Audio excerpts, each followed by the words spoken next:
当从远处望向一片山林时，有曾思考过，如果要从山底入口处前进到最深处或最高处时，要经过什么路径吗？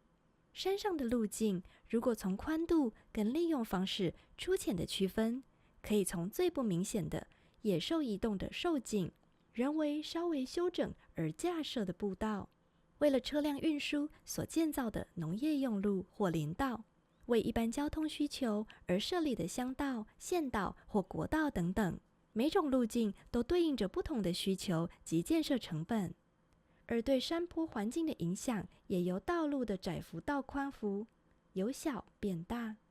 目前在日本，为了林业生产需求，林道可区分为3种，而不同的林道由粗到细如叶脉分布在山林间，最后绵延回归成森林路网，以符合里山活动或林产的流通需求。林道是针对大型车辆运输原木，以柏油、水泥或铺石及桥梁过水为主，需要环境测量公司完成测量，再交由土木建设公司建造，其宽幅约为4公尺宽，建造成本则相对的高昂。其次是林业专用道，也是为了林业生产需求所建设，但其主要为碎石铺面及涵管过水，也需要土木建设公司测量及建设才能建造，以利通行林业用或一般4轮驱动车辆。而这个影片主要跟观众介绍的是森林作业道。在日本的规范中，森林作业道如果是在私有林或民有林的开设上，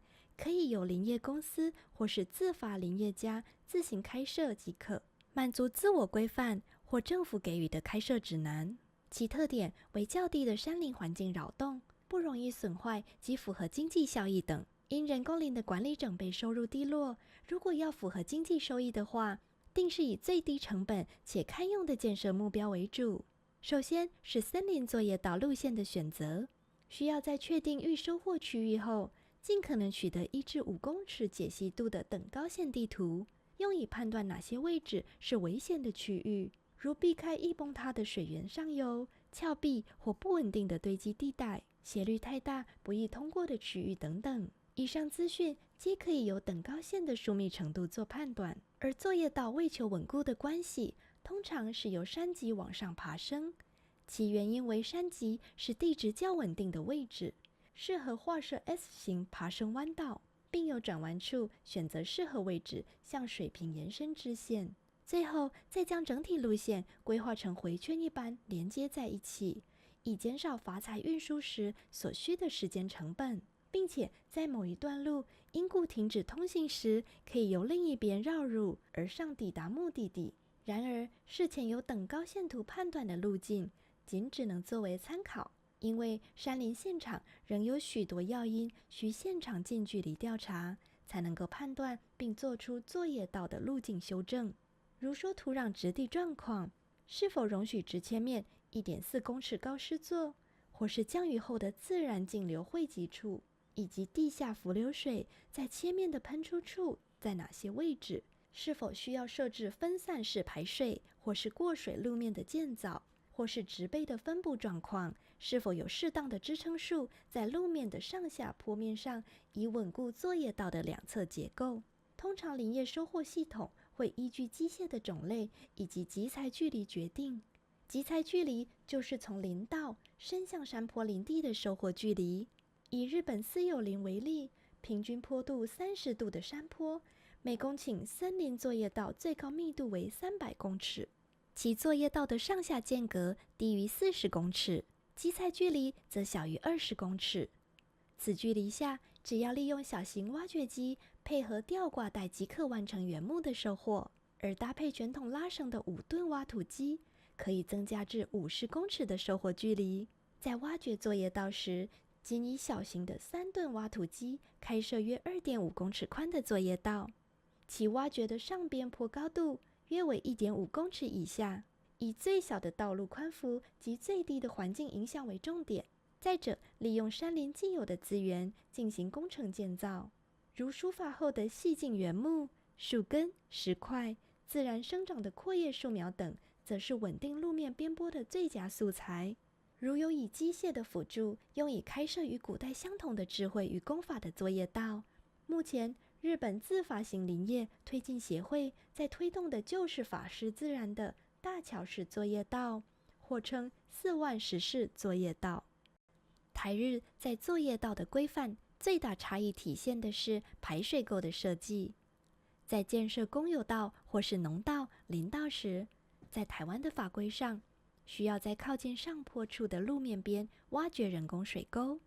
其结构需要以水泥或是原木的架设水沟。当原设计的路面宽度为3公尺，再按照现有的规范开设水沟，需架设预防汽车轮胎陷入的水沟盖，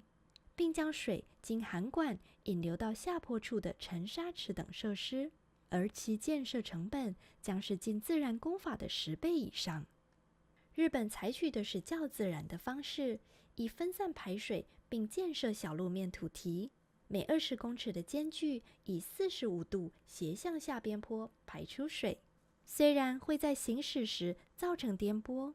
但却能有效地让地表经流水迅速排出作业道。另外，大桥式作业道在道路的水平面上会朝向下边坡处稍微倾斜，以利排水。普通的汽车用道路会在转弯处往内侧倾斜，以抵消汽车在转弯的离心力及惯性，以确保行车安全。但森林内的车辆会于林内保持低缓的车速，且要应对常年的排水需求，所以会在路面水平上呈现差异。且经山林现场的多年验证，在作业道上开设水沟或涵管的话，会增加路面成为河道的风险。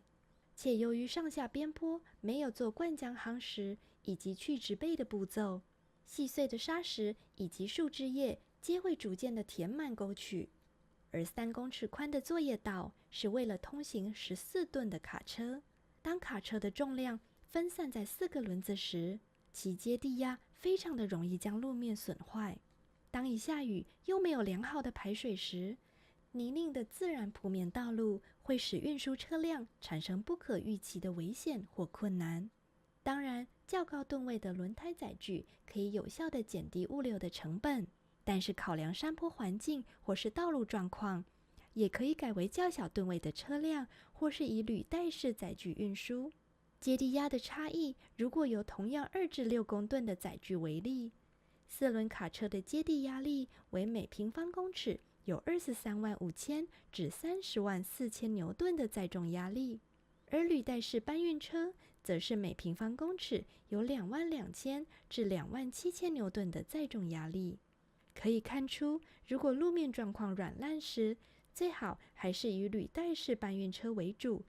才能减少对作业道的破坏。另一个台湾目前与日本有较大差异性的，就是过水路面的设置。当作业道经过地表水流经的溪谷时，在当下的规范是需要设立涵管将水完全排出，而不会在路面有水流通过。但日本的林业现场经常是利用山林现场的自然素材加固铺面与边坡，并且让水经流地表。通常在枯水期，水会由地下流过，而当降雨多水时，就会经过作业道从路面流经。当森林路网完成后，许多的林业工作就可以更有效率地进行森林管理工作，如造林、疏伐或主伐、森林环境教育、灾害时的紧急道路等多样化功能。目前台湾由于法规缘故，尚无林道的分级制度，且申请开设作业道，其程序繁琐，又需花费相当多的金钱及物力做事前调查。在严格的法规下，反而阻碍产业再兴的可能性。日本为了增进林业的产量及增加工作者的收入及意愿，在检核流程上相当简化，且又有疏伐及作业道开设，为利用木材贩售生质能源等多样收入。一个国家在林业的重视及发展，端看森林路网的平均延长就可以知晓。目前台湾林道密度每公顷仍低于1公尺，期许未来台湾可以有更多元且友善林业工作人员的法规，从最基础的森林作业道的技术及对应法规的建立开始做起，以官民共同的努力推动永续的森林产业。